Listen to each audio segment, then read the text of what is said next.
A positive COVID-19 test in China has sparked the temporary closure of a major theme park. Ian Lee is in London following this, as well as other international stories making headlines today. Ian, you know, one thing about China is they've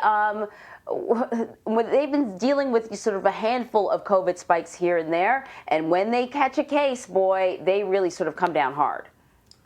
Yeah, Marie, there is no messing around in China, and the happiest place on earth is closed. Well, it was in China and at Disneyland Shanghai, where they shut down after, get this, a single COVID case was detected. Authorities banned anyone from leaving until nearly 34,000 people had been tested. Videos emerged across Chinese social media showing crowds of people waiting outside as health workers in hazmat suits conducted tests. The park did put on a fireworks show to keep folks entertained. State media estimates roughly 100,000 people had visited the park over the weekend.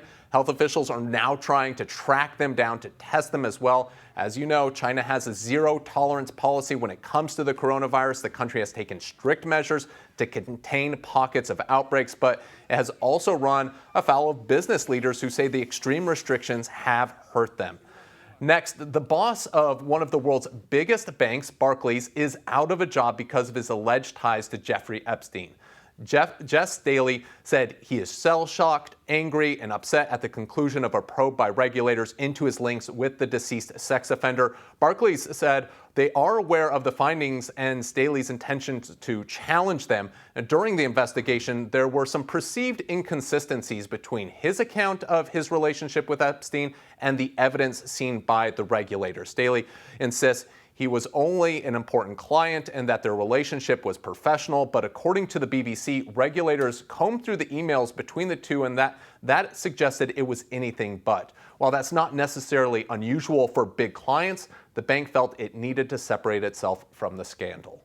We're moving on to Nigeria, where a race is underway to find survivors after a high-rise building under construction collapsed. Up to 100 people could be missing. So far, at least 6 have been killed, while dozens are feared trapped inside. Angry crowds confronted rescuers who arrived several hours late. Emergency crews are now working round the clock searching for those survivors among those twisted metal and the concrete. So far, at least 7 people have been rescued. The country's president has called for operations to be stepped up. Authorities have also ordered an investigation while vowing to make their findings public.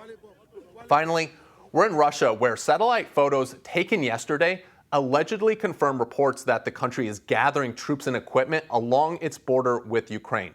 Now, the images taken by Maxar Technologies and published by Politico show a buildup of tanks, armored units, soldiers, and artillery. Now, these units have been moving from other parts of Russia since early this fall. They also supposedly include the country's elite First Guards tank army. Now, Russia denies the buildup, and in an unusual moment of agreement yesterday, Ukraine's defense ministry also denied their report. But Anne-Marie, tensions have been increasing between Moscow and the West. Russia sees Ukraine as part of its sphere of influence.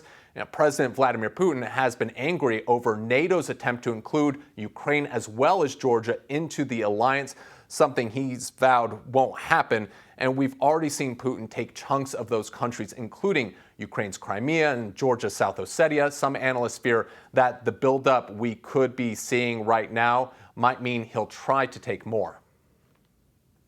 And, you know, this is coming just weeks after U.S. Defense Secretary Lloyd Austin visited Ukraine and reaffirmed America's commitment to bolstering the Ukrainian military. You got to look at everything sort of in context. Ian Lee, thank you very much.